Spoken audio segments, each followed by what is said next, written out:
It seems कि जिस तरह तालिबान अफगानिस्तान के इलाकों पर कब्जा कर रहे हैं, सिर्फ अब चंद हफ्तों की ही बात रह गई है कि तालिबान की जानिब से अफगानिस्तान पर मुकम्मल कंट्रोल हासिल कर लिया जाएगा। बदख्शान का कैपिटल फैजाबाद, जो कि कभी भी तालिबान के कंट्रोल में नहीं था और इवन आज से 20-21 साल पहले भी अहमद शाह मसूद और दोस्तम के नॉर्दर्न अलायंस ने इसे रोका हुआ था, अब ये तालिबान के कंट्रोल में है और तालिबान ने इसके सूबाई दारुल हुकूमत फैजाबाद पे कब्जा कर लिया है। अहमद शाह मसूद तो अब नहीं रहे, लेकिन दोस्तम की तरफ से अभी भी इस एरिया में रेजिस्टेंस लीड की जा रही है। इस वक्त अफगानिस्तान में इस कदर क्विकली डेवलपमेंट्स हो रही हैं कि इसका अंदाजा लगाना भी मुश्किल है कि आगे क्या होगा। ANA यानी अफगान नेशनल आर्मी के चीफ ऑफ आर्मी स्टाफ को काबुल रजीम ने फारिग कर दिया है और उनकी जगह पे हैबतुल्लाह अलीज़ई को मुकर्रर कर दिया है। इसी डेवलपमेंट के अंदर अशरफ गनी ने इंडियन एयरफोर्स से बाकायदा मदद मांगी है और इंडियन न्यूज़पेपर द प्रिंट के मुताबिक अशरफ गनी चाहते हैं कि अफगानिस्तान में इंडियन एयरफोर्स आए और अफगान नेशनल आर्मी की मदद करें, क्योंकि 31 अगस्त के बाद जो US आर्म फोर्सेस की जानिब से एरियल सपोर्ट दी जा रही है वो जनरल केनेथ मैकेंजी के मुताबिक मुकम्मल तौर पे ख़त्म हो जाएगी, क्योंकि 31 अगस्त के बाद जो है US फोर्सेस अफगानिस्तान से मुकम्मल विड्रॉ कर जाएंगी।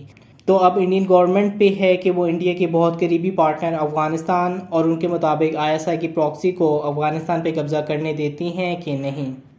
लेकिन इट सीम्स कि उनके हेलीकॉप्टर अफगान नेशनल आर्मी के इतने काम नहीं आ सके और तालिबान ने कुंदूज एयरपोर्ट पे कब्जे के साथ 2019 में इंडिया की जानिब से सप्लाई किए गए Mi-35 Mi-24V जो हैं उनको अब अपने कब्जे में कर लिया है।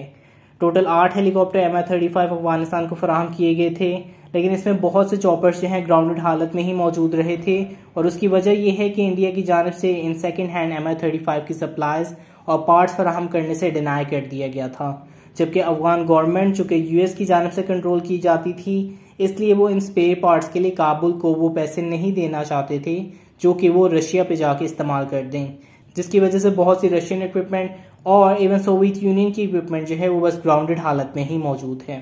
ईरान की साइड से एक मुहाफिज 2 ड्रोन जो है अफगानिस्तान के एरिया के पास मार गिराया गया है। एक सी ईगल ड्रोन भी US का बनाया हुआ तालिबान ने मार गिराया है। देखते हैं तालिबान उसको कैसे डील करते हैं। उसके बाद अफगानिस्तान के फाइनेंस मिनिस्टर ने इस्तीफा दे दिया है और अभी के लिए मुल्क से बाहर चले गए हैं, जो कि अब नहीं लगता कि वापस आएंगी। एक चीज़ जो इस तमाम सूरत हाल में जहन में रखने वाली है और जो शायद किसी सूरत हम अच्छी चीज़ कह सकते हैं वो ये कि मोस्ट ऑफ द एरियाज जहाँ पे तालिबान कब्जा कर रहे हैं वहाँ पे बगैर किसी रेजिस्टेंस के तालिबान को शहरों में दाखिल होने की इजाज़त दी जा रही है। इसका मुमकिन मतलब ये हो सकता है कि गिवन कि अगर आज से 7 से 8 हफ्ते तक तालिबान अफगानिस्तान पे मुकम्मल तौर पे कब्जा कर लेते हैं और अपनी हुकूमत बना लेते हैं, तो शायद इस सेंटिमेंट को देख के उन्हें सिविल वॉर का खतरा ना देखने को मिले, जो कि आई गेस हर साइड और अफगानिस्तान के लिए भी बेहतर होगा। लेकिन लेट्स सी कि इस पे क्या डेवलपमेंट फर्दर हमें देखने को मिलती है।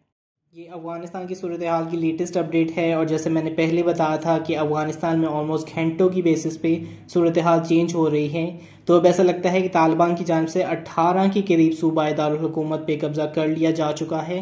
18 यानी ऑलमोस्ट आधे अफगानिस्तान में सिर्फ पिछले 8 से 10 दिनों में ये डेवलपमेंट हुई है।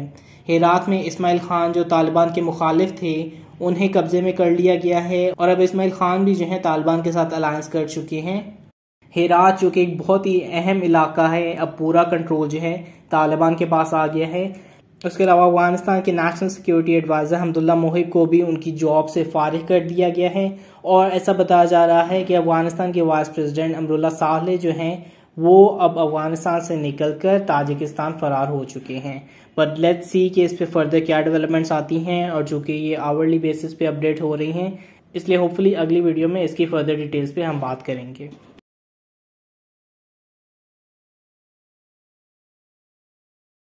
उसके बाद 2 अहम विजिट्स जो हैं पिछले कुछ दिनों में जो हैं चंद फॉरेन पर्सनालिटीज़ की जानिब से किए गए हैं। सबसे पहले इराक के फॉरेन मिनिस्टर जो कि पाकिस्तान के विजिट पे आए थे और इस विजिट का मकसद जो है बेहतरीन बायलैटरल रिलेशनशिप्स को इकोनॉमिक पार्टनरशिप की जानिब बढ़ाना था।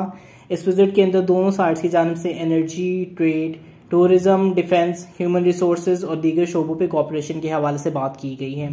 डिफेंस के हवाले से अगर हम थोड़ी सी बात करें तो इस चीज़ के बहुत ज़्यादा चांसेस हैं कि इराक की जानिब से इस डिफेंस कोऑपरेशन में GF-17 थंडर की परचेज की जाएगी। मैंने पहले भी मेंशन किया हुआ है कि इराक के F-16 को मेंटेन करने में उनकी सप्लाई पार्ट्स के हसूल के हवाले से बहुत मुश्किलात उठानी पड़ रही हैं और उसके नतीजे में GF-17 थंडर में इराक की जानिब से बहुत सीरियस इंटरेस्ट शो किया जा रहा है।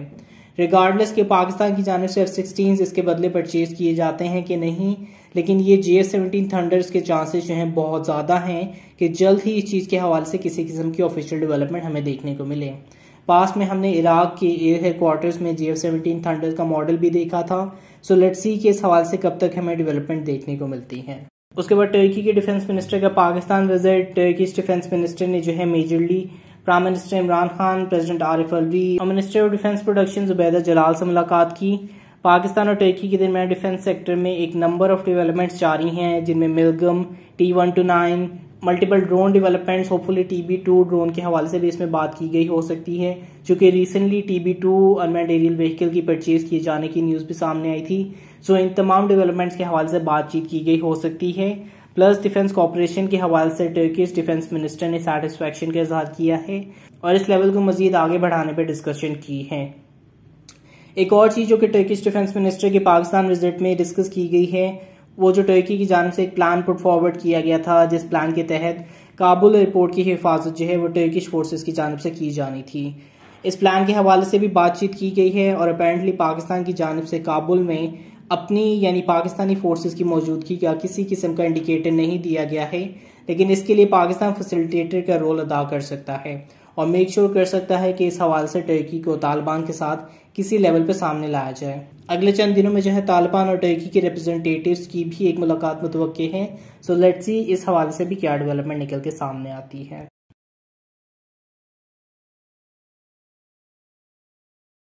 पाकिस्तान की जानिब से 12 अगस्त को Ghaznavi short range ballistic missile का टेस्ट परफॉर्म किया गया। ऑपरेशनल रेडीनेस और टेक्निकल पैरामीटर्स की रीइवैल्यूएशंस के लिए ये टेस्ट परफॉर्म किए जाते हैं। गजनवी मिसाइल जो है दोनों कन्वेंशनल और स्ट्रेटेजिक वॉरहेड कैरी करने की सलाहियत रखता है और इसकी रेंज जो है 300 किलोमीटर की है। ये कामयाब टेस्ट था और इस टेस्ट के नतीजे में पाकिस्तान की जानिब से गजनवी मिसाइल की स्ट्रेंथ एक बार दोबारा शो की गई है। इसमें एक चीज़ ज़रूर मेंशन की जा सकती है और वो यही कि आखिर कॉन्टिन्यूसली पाकिस्तान की जानिब से उन मिसाइल्स को टेस्ट क्यों किया जा रहा है जो कि ऑलरेडी प्रूव्ड मिसाइल हैं या ऑलरेडी प्रूव्ड बैलिस्टिक मिसाइल्स हैं, और पाकिस्तान की जानिब से नए मिसाइल्स जो हैं टेस्ट क्यों नहीं किए जा रहे हैं। ओवर द टाइम हमने बेशतर NOTAMs नोटिफिकेशन देखे हैं और उसका कोई इनोवेटिव आउटकम हमें देखने को नहीं मिला है, तो फ्रैंकली मैं इसके हवाले से कोई एक्सप्लेनेशन नहीं दे सकता। आई जस्ट होप कि पाकिस्तान आर्म फोर्सेस के अंदर इस चीज़ की रियलाइजेशन मौजूद है और इस हवाले से कुछ सीरियस डेवलपमेंट्स उनकी जानिब से की जा रही हैं।